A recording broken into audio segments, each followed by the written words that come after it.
Magandang hapon sa inyong lahat. Ito po si Herbert Curia, author, promoter ng Human Rights Promotions. Ang boses ng Human Rights Promotion sa malayang demokrasyang ito, kakibat ang ating pananalig sa ating banal na Panginoon Diyos, banal na Panginoon Kristo at gabay ng kaliwanagan ni Banal Santa Maria, mula sa isyong ating nakalap at magbabantay sa mabuting pamamahala, patas ng hustisya at karapatang pantao, ay hinggil sa isyu ng DSWD need public help to aid street families or individuals. And welcome to our new Chief PNP Major General Nicolas Torre III. So ito yung bagong talagang ating hepe ng pambansang pulisya. Ang ating Pangulong Marcos ay nagtalaga ng bagong hepe ng pambansang pulisya kapalit ni Chief PNP Marbil na nanunungkulan ngayon na magre-retiro sa June 7. So ang turnover, ang ceremony ay idadao sa June 2, 2025 sa Lunes, bukas. So mag-change of command na ang ating PNP, si Major General Torre na ang papalit sa kanya. So yung in-appoint ni Pangulong Marcos. Ayon kay Chief PNP Marbil ay kumpiyansa siya na patuloy na mga papamunuan ni Major General Torre III ang PNP force with integrity and visions. Nais din niya na ibigay ng PNP ang suporta sa ating bagong hepe kagaya ng pagsuporta sa kanya nito. Yan. So, yun. Tiwala si Chief PNP Marbil dito sa ating bagong ipapalit sa kanyang pamumuno at kanyang boses dun sa buong PNP Force, suportahan ang pamumuno ni Major General Torre. So, ayon naman kay Major General Torre III ay susuportahan naman niya ang patuloy na pagrereforma ng PNP na nais ni Chief PNP Marbil. So, suportado niya yung reformation ng PNP ni General Torre. So ngayon ang DSWD man ay nananawagan sa publiko na tumulong na magbigay ng informations hinggil sa mga street families o mga nakatira sa Kalye at Imbornal para matulungan nila ang mga ito at maiabot sa kanila ang mabuting pamamahala ng bagong Pilipinas ng Administrasyon Marcos. Yan ang nais ng ating administrasyon na mabutan ng tulong yung ating mga maralitang kababayan. Palad, kagaya nila. So, nais niya ng DSWD Secretary na yung mga mamamayan tumulong na magbigay ng impormasyon kung yung mga naninirahan sa kalye para matulungan nila. So, yun. So, kamakailan ay yung napabalitang babae na lumabas sa Imbornal sa Makati ay binigyan ng tulong ng DSWD at kanilang hinimok ito na hikayatin din ang iba't ibang street families na makiisa sa pamahalaan upang makaahon sa hirap at matulungan sila. So yung nabalita natin ito nakaraan, mayroong lumabas na babae sa Imbornal na hinabol ng pulis. So, ngayon nakita na ng DSWD. Tinulungan nila na magkaroon ng negosyo para nasa 80,000 yata itutulong nila. Iba't po mga tulong ngayon, mabuti na lamang at mayroon tinitiram na sila. Ito kasi dapat matulungan din sila na may matirhan itong mga street individuals na ito or couples or families ng ating DSWD ng ating pangunan. Usually, trabaho, pabahay. Yan. Yung mga ganito, pangunahin kapag kasi mayroon yung mga ganyan mga street families, yung naninirahan sa kalye, kinakanlong nila doon sa shelter ng DSWD. So doon nagkakaroon ng problema kasi yung mga ganyan aayaw tumuloy doon sa shelter. Parang ganoon. So, ang human rights promotions ay maring sumusuporta sa mabuting pamamahala, patas na hustisya at karapatang tao. Sa isyong ito, ng pagtatalaga ni Pangulong ng pagtatalaga ng bagong PNP chief ay may ting na pag-welcome sa ating bagong Chief PNP, Major General Torre. Yan. Welcome sa ating bagong Chief PNP na mag-change ceremony na turnover na bukas. Yan, sinusuportahan natin si Pangulong Marcos sa kanyang pagpiling ito ng bagong hepe ng pulisya at din, we support our new appointed PNP chief. Umasa tayo, nagagampanan ng ating bagong talagang PNP chief ang kanyang tungkulin ng patas at napapairal siya ng human rights at fair justice. So, inaasahan natin na itong bagong chief PNP respeto at magpapairal ng human rights, fair justice sa kanyang tungkulin. Pangunahin na dapat niyang kanyang dalahin sa kanyang implementation of the law ay yung human rights and fair justice niya na pag-implement niya. At yung transparency and accountability ay kanyang pairalin din sa PNP at wag niyang pabayaan na umabuso ang mga pulis. Yan. So yan, sana yung ating bagong PNP kanyang striktong tingnan yung hanin ng PNP na walang umaabuso sa kanilang tungkulin in implementing the law. So, pagbaguhin niya at disiplinahin ang naliligaw ng landas niya. At kung kailangan nalapatan ng batas ay siyang gawin, lalo na magbigat na krimen ang ginagawa pang abuso. Yun. Doon sa reformation, sana kung maaawat niya na gumawa ng mga abuso, kung kanyang gabayan na gano'n na tigilan niya pang-abuso patuloy na gano'n yung gagawin at iba't ibang mga pag-usap o pag-advise at iba't ibang mga pamumuno sa PNP para hindi sila umabuso iba-ibang mga activities. Aside yung pagpapairal syempre ng ayas kung talagang mayroong mabibigat na krimen na ginawa para napatan ng batas. Pero kung halimbawa hindi as long as na sila ay yung ating mga kapulisan ay hikayatin na nila na change yung kanilang way na kung nakakapang-abuso, iwasan na at para hindi malapatan ng batas at sila ay maging mahusay na PNP. So through the reformations at iba't ibang mga programa, so mahihikayat sila for that na maging mabuting matino sa maayos na pamumulis ko. May kilala ng human rights yan. Kaya patuloy na yan. Kung paano nila mahikayat yung pulis to abide human rights, to abide police procedures para hindi nag-abuse ng authority from that or else iba't ibang mga krimen na maaari nilang magawa in course of policing or gagawa talaga ng hindi mabuti in using the authority naman yan. Iba yung course ng policing na nakapang-aabuso, halimbawa, inuhuli mo, ginulpi mo, sinalbis mo, pinagkapirahan mo. Iba naman yung talagang use your authority, humingi ka ng lagay, di ba? Mga ganon. Or aside from that, padirino ka, gumagawa ka ng krimen, mga ganon mga bagay. Nasa likod ka ng malalaki mga sindikato, halimbawa, or drugs, mga ganon. But dapat sana yung mga ganon. Within the course of policing and yung ganun mga gumagawa na may mga sindikato, sana mahikayat ng ating bagong PNP na makapagbago. Yan. Or else, paigtingin din niya yung ayas para kung sakasakali na mayroong abuse of authority and any abuse of authority, so malalapatan sila ng basa na mabibigat yung krimen. So, naway mapag-iba yun niya ng PNP at makapaglingkod ito ng mahusay at maasahan. Sana maasahan natin ng PNP at hindi sila katatakutan na aabuso. Usually, yan yung nagiging problema sa ilan natin yung inequality na yan. Na natatakutan yung police because of abuses. Hindi dahil sa sila strict sa batas, kundi maabuso ng authority nila, yung policing. Kaya instead na nasasandalan sila to protect them against doon sa mga nakagagawa ng krimen. Yan, diba?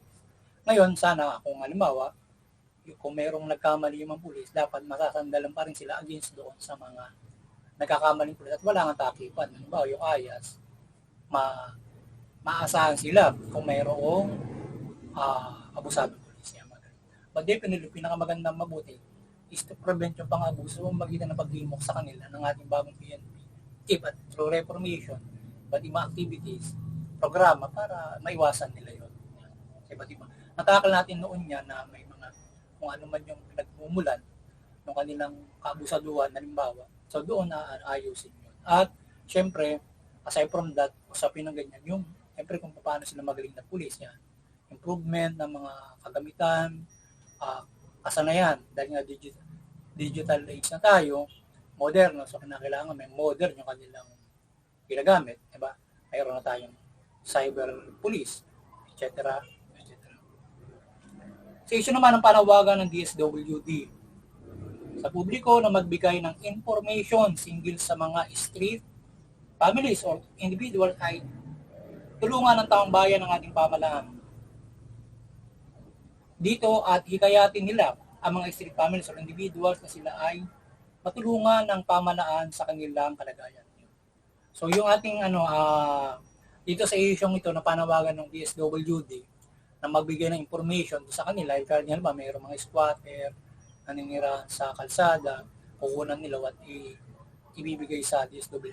So aside from that, hikayatin ng mga mamamayan yung mga ganon na sila ay humingi ng tulong sa pamahalaan para mabigyan sila ng pabahay at saka ng negosyo para maging mahusay. Ngayon, kung sila may negosyo, isa sa ayos yung pagnenegosyo at mabigyan din sila ng maayos na pabahay. At ang mabigyan kasi yung mga ganun yung iba ay yung sila ay yung nagiging kalakaran DSWD. Meron silang shelter kapag street children ka or mga families in doon muna sila sa shelter. So yun yung mabigat na inaayawan ng mga yan. So ang DSWD ay lumapit din sa lahat ng barangay na scouting, no? So kanang scout yung bawat barangay area hinggil sa mga usaping ito at magtulungan sa pag-ahon at pag-ahatid ng tulong sa mga mamamayang homeless at walang trabahong maayos. So yung ating DSWD ay makipagtulungan doon sa barangay na scouting. Mas madali yon kung yung barangay ay makipagtulungan sila, memorandum order sila para hanapin yung mga street families, yung mga naninira na ganyan, para pagtulungan nila na matulungan sila magkabahay at magkaroon ng negosyo para makapamuhay ng maayos. Hindi doon sila, siyempre, hindi maganda na doon sila maninirahan sa imburnal o ano man kanilang ginagawa doon. So dapat mayroon silang tirahan na maayos or else halimbawa ginagawa nilang tambayan lang yon o ano mang mga ginagawa doon. Pero kung talaga doon nakatira at kung doon talaga nakatira sa barangay o sa mga imburnal lokal, tulungan na magkabahay at magkanegosyo kagaya ng ginagawa ngayon na parang 80,000 yung ipinaabot nila na tulong para magkanegosyo. Yun ay kung halimbawa ng bahay nga doon nga nakatira sa kalye. So dapat bibigyan din ng pabahay. Ngayon, di ba, ang ginagawa ng DSWD ay kanilang pinapatira sa shelter. Yun ang ating pagkakaalam. Pero I hope kung ganun yung proseso ay magkaroon din sila ng ibang process para doon kung paano mabibigyan nila tira yung mga yan. So, yung mga street families or individuals ay naturally aayaw magpasakop kahit kanino sa pamumuhay maging pamahalaan. Kung kaya't ayaw nilang makisa sa programa ng pamahalaan like sa shelter tumira. So, siyempre ikaw ba naman, gusto mo ba minamando ka ng pamahalaan mo? Dapat malaya kang namumuhay, di ba? Ang problema, wala kang tira. So, ngayon, kung street dwellers ka, kung hindi sa kali ka nakatira, bawal, di ba? Bawal mag-scout. So, ang mangyayari kung mababagansya ka, ikaw ay ilalagay sa shelter ng DSWD o ikukulong ka. So, yun yung usually batas. Ngayon ay, ano yung tulong na magawa ng DSWD? Kasi nga yung iba ayaw tumira sa shelter, yung ating pagkakaalam na sa ganyang kalakaran, ayaw tumira sa shelter because kasi namamanduan sila doon. Siyempre, may curfew, may oras. Hindi nila nasusunod yung sarili nilang pamumuhay. Tapos, mayroon silang tindahan or else. O, ngayon, yung halimbawa, walang tindahan o walang kinakabuhay, basta namamalimos, so ilalagay nila doon sa shelter. So dapat bigyan nila na kung kagaya ng ginawa nila doon sa Ali na binigyan nila ng tindahan. So gawa nila ng pamamaraan kung paano nila magbigyan ng temporary na pabahayan na hindi kagaya ng shelter na namamanduhan nila yung mga tao. Kaya ayaw nilang tumira doon sa ganun. Kaya iniiwasan nila yung tulong ng gobyerno kasi doon sila pupulutin sa shelter. So dapat kung tutuusin, dapat bigyan sila ng pabahay tapos trabaho. Yung mga ganun mga tao, aside from tumatambay lang doon sa imbornal or doon sa kalye, pagbabawal lang ng barangay yun kung ganun yung ginagawa. Pero kung talaga doon nakatira, sa imbornal o sa kalye, mag-i-squat, tutulungan sila magkabahay at magka-negosyo. Ganun dapat ang gagawin nga talaga ng ating, paano nilang ba sa negosyo? At negosyo, sa magtitinda yon. So dapat mayroon ding, meron siya sa palengke kasi hindi mo nang po pwedeng kahit DSW bibigyan ng pwesto doon sa sidewalk. Di ba pinagbabawal na nga yung mga sa sidewalk para makadaan na maayos yung mga tao. So bibigyan mo sila ng ibang mahusay na pwesto sa palengke para sila yung makapagtinda. So yun. Or sa bahay na i-relocate sila, doon na sila mismo magtitinda. Mga ganun mga sabihin. So dapat hindi shelter supervised pooling ng DSWD ang ilaan sa kanilang tirahan pansamantala. Yun ang ating paningin doon. So yung suggestion natin, halimbawa, magpagawa ang DSWD ng parang apartment or rent o housing relocation at doon sila manirahan at bigyan ng negosyo. Parang halimbawa yung mga ganung sitwell, i-relocate sila, bibigyan sila ng tirahan sa ganitong lugar, bibigyan ng negosyo. Or else, halimbawa within the Metro Manila rin, kung doon sila naninirahan, maghanap sila ng apartment or mapagawa sila ng apartment, pagsamasamahin na muna nila doon instead sa shelter na hindi nila sinusupervise fully para doon sila nakatira. Kasi kung sa shelter, ayaw nila sa ganun kasi nasusupervise sila ron. So, ang tendency, hindi sila magpasakop doon.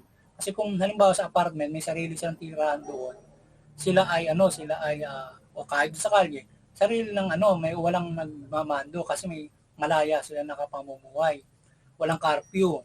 Di ba? Makapagmamasyal sila, ganun. Hindi kagaya pag shelter.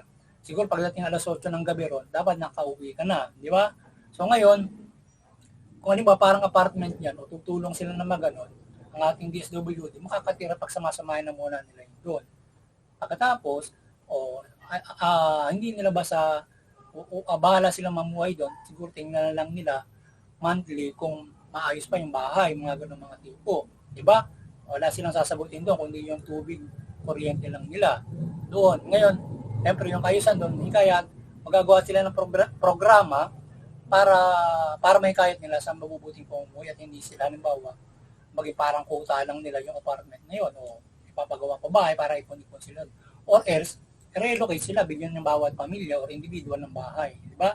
Kasi kung every individual lang yan, pwede mo na pagsamasamahin muna sa isang renta at kung anong magbibigay mo negosyo at hanggang sa magkaroon na sila ng bahay at talagang sariling negosyo. Kung ano madiskarte na magagawa. Yun yung ating suggestion dyan para sama-sama sila mailagay muna sa isang apartment para hindi doon sa shelter. Kasi kung sa shelter, hindi talaga papasakop sa gobyerno yan kasi sisikil sila ron. Kaya ayaw na naman ganun. Ang problema, siyempre, kapag sa kalye o sa mga imbornal sila titira, walang nakikialam sa kanila. So, ano man yung kanilang gawing hanap buhay, ay sariling nila yun, walang nakikialam sa kanila. Siyempre, kung pakikialaman nila yung buhay, kahit naman sino, di ba? Gusto mo, may sarili ka. Kahit pa paano, kumakain naman sila kahit gano'n. Ang problema, doon sila nakatira. Yun, mahirap doon. Lalo na kung mainggan sila gumawa ng hindi mabuti. At so yun, i-check na lang sila sa mga inilaan na tirahan, maaaring monthly at magsagawa ng mga programa na hikaya sa kanila sa mabuting pamuhay like may misa sa monthly, etc. Halimbawa, yung inilagay sila sa isang apartment, sama-sama yung ibang mga individual at family, kung ilan na magkakasya sa isang apartment na ibibigay ng DSWD unstable shelter na hindi mo fully supervised para magabayan lang sila muna pansamantala doon. And then habang tumatagal, sasaayos sila nung talagang pabahay nila. Individual or family. Tapos bibigyan sila ng negosyo. Halimbawa, yung mga nakatira doon, isang katutak na mga nasa street families yan, itinira mo sa isang apartment yung iba. Diba? Kung ilang pwedeng kasya ron. Tapos bibigyan mo negosyo, palengke. O, ganun lang kasimple yun para may ahon mo sila. Ngayon kung ilalagay mo sa shelter yan, problema, hindi sila papayag doon at tumira doon tapos may mamanduhan ng gobyerno. Uuwi ka, 8 o'clock, bawal uminom, diba? Bawal magyosi. Okay, diba? Ay kung meron silang ganong klase na kahit pa paano, pwede naman magyosi, uminom, paminsan-minsan, ay yun ang hindi nila, ayaw nila mamanda pag minsan na gano'n. So, syempre, ikaya natin sila with, kagaya may programa ka pamisa, linggo-linggo, mga gano'n, etc. mga program, para halimbawa sila ay may kaya sa mabuti po. Kasi usually yun ang inaayaw nila, na sila ay manduhan araw-araw. Kahit paano, mayroon silang libreng time for themselves. Hindi naman masama. Minsan-minsan uminom. Huwag lang araw-araw siguro. Kaya lang ay, siyempre, malaya ang bawat isa at hindi nila pababayaan siyempre yung mga negosyo. So, yun ang ating question sa DSWD. At kung sino mang expert para dyan, na kung paano mahikayat ng DSWD ito mga street families na nasa kalye na aside from shelter, housing, or ganun parang apartment, sama-sama na muna sila ron at hindi dun sa shelter nga para at least safe sila sa isang magandang tirahan at mamibigyan mo ng negosyo. Diba? So, muli, sana ay maliwanagan ng ating Banal na Santa Maria, ang ating pamalaan, ang lipunan Pilipino, mula pamalaan at mamamayang Pilipino. Yung pamalaan, mamahalan ng mabuti. Matuwid, tuginin yung karapatang pantao at magpairal ng patas ng hustisya. Iwasan yung pang-abuso, korupsyon o katiwalian. Yung mamamayan naman, iwasan yung paglaban sa pamalaan, paggawa ng krimen, bagko suportahan yung pamalaan sa pagpapairal ng human rights,